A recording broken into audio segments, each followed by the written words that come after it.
ఇప్పుడు సంక్షిప్త వార్తలను చూద్దాం. మిగతా పేదవాళ్ళకి తన పొలంలో బోర్ వేసుకొని ఆ బోరు నీళ్లు ట్యాంకర్ ద్వారా ఊర్లో ఉన్నటువంటి వాళ్ళకి, పల్లెల్లో ఉన్నటువంటి వాళ్ళకి మంచినీళ్ళు సహాయం చేస్తూ ఉంటే నువ్వు బోరు వేసి ఆ నీళ్ళని తీసుకెళ్ళి అందరికీ దాహం తీరుస్తావా? మేమేమన్నా చేతకాని వాళ్ళం అని చెప్పేసి అతన్ని చిత్తక బాది అతనికి ఉన్నటువంటి బోరును మొత్తాన్ని కూడా తగలబెట్టినటువంటి పరిస్థితి. ఎంత దారుణం! ఈరోజు దళితుల మీద ప్రతిరోజు దాడులు జరుగుతూ ఉన్నాయి. దీనికి కారణాలు నేను చెబుతాను. సుచరిత ఏదైతే ప్రాతినిధ్యం వహిస్తూ ఉందో, అంతకుముందు ఆమె హోమ్ మినిస్టర్గా కూడా ఉందో, ఆ నియోజకవర్గానికి సంబంధించి ఏదైతే స్వర్ణభారతి నగర్ గుంటూరు రూరల్లో ఉంటుంది, అక్కడికి సంబంధించినటువంటి శ్రీలక్ష్మి అనే ఆమె నిన్న ఢిల్లీ నడిబొడ్డులో ఈ 5 సంవత్సరాల అరాచకాలు తట్టుకోలేక తనకున్నటువంటి భూమిని మొత్తాన్ని కూడా లాక్కున్నటువంటి ప్రయత్నాలు అడ్డుకొని విసిగి వేసారిపోయి చివరికి ఇక్కడ పోలీసుల్ని ఆశ్రయించిన, రెవెన్యూ వాళ్ళని ఆశ్రయించిన వాళ్ళు ఏమాత్రం సహాయం చేయకపోతే ఢిల్లీ నడిబొడ్డు మీదకి వెళ్ళి ఇదిగో ఆంధ్రప్రదేశ్లో దళితుల మీద నిరంతరం దాడులు జరుగుతూ ఉన్నాయి, వాళ్ళకి సంబంధించినటువంటి భూములు మొత్తం కూడా లాక్కుంటా ఉన్నారు, మాకు న్యాయం చేయండి అని చెప్పేసి మరి ఆమె ఢిల్లీ దాకా జగన్మోహన్ రెడ్డి లాగా జనాల్ని ఫ్లైట్లోనో లేకపోతే దీంట్లోనో ట్రైన్లోనో తీసుకెళ్ళలేదు. ఆమె వెళ్ళింది నిరసన చేయటానికి, జనం అవసరం లేదని ఆమె గళాన్ని విప్పింది. ఆమె ఎడమ చేతి బొట్టును వేలుని నిర్దాక్షిణ్యంగా నరుక్కొని ఆమె నిరసన వ్యక్తం చేసింది. ఎన్నికల నిబంధనల ప్రకారం ఏదైతే నామినేషన్స్ వేస్తున్నామో ఆ రెవెన్యూ ఆఫీస్ కానీ లేదా ఆ కార్యాలయానికి 100 మీటర్ల వరకు ఏదైనా సరే అనుమతిస్తారు. 100 మీటర్ల నుంచి కేవలం 5 మాత్రమే లోపలికి వెళ్ళాలి. ఇది స్పష్టంగా రాష్ట్రంలో అన్ని చోట్ల నువ్వు 10,000తో ఊరేగింపు పెట్టుకున్నా, 5,000తో పెట్టుకున్నా, నువ్వు ఒక్కడే వెళ్ళినా 100 మీటర్ల నుంచి 5 వరకు మాత్రమే ఆ రిటర్నింగ్ ఆఫీసర్ కార్యాలయంలోకి వెళ్ళి నామినేషన్ వేసే అవకాశం ఉంటుంది తప్ప ఇష్టం వచ్చిన లోపలికి వెళ్ళే కదా అవకాశం లేదు. ఇవాళ కుప్పంలో భరత్ వైఫ్ డైరెక్ట్గా 2 కార్లతో 6వ కార్యాలయం లోపలికి, ఇంకా అంటే లోపలికి దిగి మెట్లెక్కి లోపలికి వెళ్ళడం అంతే 100 మీటర్లు అనేవి అక్కడ అప్లై చేయలే. అది మేము సాక్ష్యాలు సహా ఇవాళ మీకు ముందు పెడుతున్నాం. బాబా వీడియో ప్లే చేయి. అంటే రిటర్నింగ్ ఆఫీసర్ కార్యాలయంలోకి స్టెప్స్ దాకా వెళ్ళి అక్కడ దిగి లోపలికి వెళ్ళే పరిస్థితి. పోనీ ఆవిడ క్యాండిడేటా? కాదు, క్యాండిడేట్ తరఫున క్యాండిడేట్ భార్య. అంటే ఏమిటి నిర్లక్ష్యం! ఇంకా దౌర్భాగ్యం ఏంటంటే ఆ కొండ పోలీస్ వ్యవస్థ వాళ్ళు స్వాగతం చెప్తున్నారు. వాళ్ళకి చక్కగా గేట్లు తీశారు, కారు లోపలికి వెళ్ళి వాళ్ళు దిగిన తర్వాత గేట్లు తీసి వాళ్ళు రివర్స్ చేసుకున్న తర్వాత గేట్లు వేస్తున్నారు. ఇక్కడ ఇంకో వ్యక్తిని నేను చెప్పాలి. శ్రీనివాసమూర్తి అని AP civil supplies corporation director, అతను ఆయన కూడా లోపలికి వెళ్ళాడు. ఆయన దేనికి వెళ్ళాడంటే ఎవరు సమాధానం చెప్పట్లా. ఆయన వెళ్ళాడు, బయటకు వచ్చాడు. ముందున్న ఫార్చ్యూనర్ కారులో చక్కగా ఎమ్మెల్సీ చిత్తూరు డిస్ట్రిక్ట్ అని చెప్పి నేమ్ ప్లేట్ కూడా ఉంది. ఏం కావాలి ఎందుకంటే ఎవిడెన్సు? మేము కంప్లైంట్ ఇస్తే కలెక్టర్ పరిశీలిస్తా అన్నారు. ఏంటి పరిశీలించేది? ఎవిడెన్స్ ఇచ్చిన తర్వాత ఆ కారు ఎమ్మెల్సీ చిత్తూరుది కాదా? అందుట్లో వచ్చిన ఆవిడ భార్య కాదా? ఆ ఆఫీసు రిటర్నింగ్ ఆఫీసర్ కార్యాలయం కాదా? కారు లోపలికి వెళ్ళటం అబద్ధమా? వాళ్ళ డేటు దీంతో కూడా పంపించాం అక్కడికి. తెలుగుదేశం పార్టీ నాయకులు బహిరంగ చర్చకు సిద్ధం.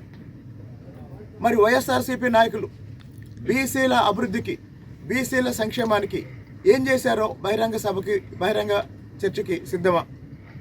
బీసీల తరపున శంకర్రావు గారు వస్తారు. గత ప్రభుత్వాలు ఏం చేసినాయో శంకర్రావు గారు చెప్తారు. జగన్మోహన్ రెడ్డి ఏం చేశాడో చెప్తాడా? మాట్లాడితే అమ్మఒడేసాం, మాట్లాడితే చేయూతేసాం, ఇంకోటేసాం, అందరికి వేస్తున్నారు. అదే బీసీలకి అదనంగా వేస్తున్నారా? అసలు బీసీలకు అదనంగా ఒక పథకం ఉందన్న?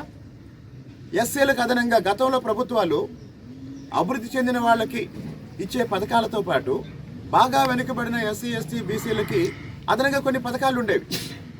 ఇప్పుడు ఈ వర్గాలకి ఉన్న పథకాలన్నీ తీసేశారు. ఎస్సీ ఎస్టీ పథకాలు 27 రద్దు చేశారు. బీసీ పథకాలు దాదాపు 30 రద్దు చేశారు.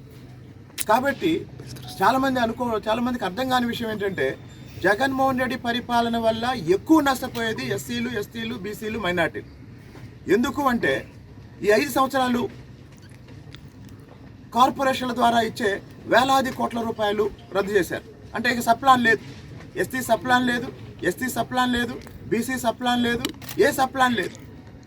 మరి సప్లాన్ లేనప్పుడు 1975లో భారత పార్లమెంటు చట్టం చేసింది. ఎందుకంటే అభివృద్ధి ప్రక్రియలో వీళ్ళు వెనకబడి ఉన్నారు, వీళ్ళకి అదనంగా ఒక బడ్జెట్ ఉండాలి, జనాభా ప్రాతిపదికన బడ్జెట్ ఉండాలని ఒక సప్లాన్ తీసుకొచ్చారు. 1975లో పార్లమెంట్ చట్టం చేసింది. కానీ గతంలో తెలుగుదేశం అమలు చేసింది. అంతకుముందు కిరణ్ కుమార్ రెడ్డి గారు ఉన్నప్పుడు కాంగ్రెస్ ప్రభుత్వం కూడా అమలు చేస్తుంది. కానీ ఈరోజు జగన్మోహన్ రెడ్డి వచ్చి ఎస్సీ సప్లాన్ తీసేశాడు, ఎస్టీ సప్లాన్ తీసేశాడు, బీసీ సప్లాన్ తీసేశాడు. కాబట్టి జగన్మోహన్ రెడ్డి 1 గంట అధికారంలో ఉన్నా అది బీసీలకు నష్టం. రెడ్డి గారు చెప్పారు, చెప్పినట్టుగా చేస్తానని చెప్పారు. మీరు 50,000 ఉన్నారా, 40,000 ఉన్నారా, 30,000 ఉన్నారా అనేటువంటిది కాదు. ఎవరైతే నియమ నిబంధనలకు అనుగుణంగా ఉండేటువంటి ఉద్యోగస్తులు ఎవరైతే ఉన్నారో, కాంట్రాక్ట్ లేబర్ ఉన్నారో, వారందరినీ కూడా పర్మనెంట్ చేస్తామని తీసుకోవడం జరిగింది. ఉద్యోగ సంఘాలు కూర్చోబెట్టిన సంగతి మీకు తెలీదా? ఉద్యోగ సంఘాలు అందరినీ కూడా కూర్చోబెట్టి ఒక నియమ నిబంధనలు తయారు చేసి 2014 అనేటువంటి కట్ ఆఫ్ కూడా పెట్టుకునేటువంటిది మీకు అర్థం కాలేదా? ఆనాడు చేసినటువంటిది. ఇవాళ కూడా చెప్తున్నాం, జగన్మోహన్ రెడ్డి గారు ఉద్యోగస్తుల పైన ప్రేమాభిమానాలు కలిగినటువంటి వ్యక్తి కాబట్టే అవుట్ సోర్సింగ్ కార్పొరేషన్ ఏర్పాటు చేసి లక్షలాది మంది ఉద్యోగుల యొక్క జీవితాలు బాగు చేయటమే కాకుండా ఉద్యోగ భద్రత కల్పించినటువంటి ఆయన ఆర్టీసీని, కార్పొరేషన్గా ఉండేటువంటి ఆర్టీసీని ప్రభుత్వంలో విలీనం చేసి వేలాది మంది ఉద్యోగస్తులందరినీ కూడా పర్మనెంట్ చేసినటువంటి నీకు కనపట్లేదా చంద్రబాబు నాయుడు, రామోజీరావు అనేటువంటి మేము అడుగుతా ఉన్నాం.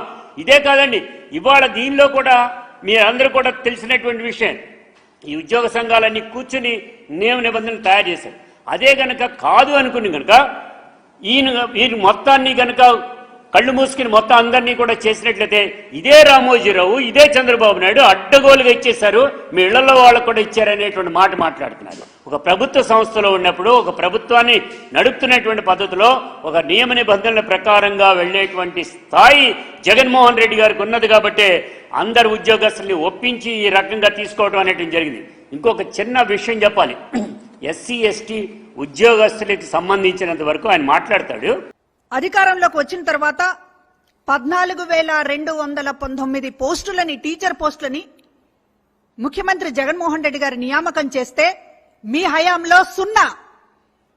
ఒక్క టీచర్ పోస్టును కూడా భర్తీ చేయకుండా ఇవాళ మళ్ళీ దొంగ మాటలతోటి అధికారంలోకి రాగానే మెగా డిఎస్సి తొలి సంతకం అని మాట్లాడడానికి అసలు బాధ్యత ఉన్నటువంటి మనిషేనా మీరని అడుగుతూ ఉన్నాం. ఈ రోజున మేము పాఠశాల విద్యకి అత్యధిక ప్రాధాన్యత ఇస్తున్నాం కాబట్టే ఎక్కడా కూడా వేకెన్సీ లేదు అనేటటువంటి విధంగా ప్రభుత్వ పాఠశాలల్ని ఇవాళ తీర్చిదిద్దాం. ఎక్కడా కూడా ఉపాధ్యాయులు లేకుండా ఉండకూడదు, ఖాళీలు ఉండకూడదు అనేటటువంటి దానితో రిక్రూట్ చేశాం. ఈరోజు మళ్ళీ తాజాగా దాని ద్వారా కూడా మొత్తం ఈ రోజున ఇంకా 6,100 పోస్టులని భర్తీ చేయబోతున్నాం.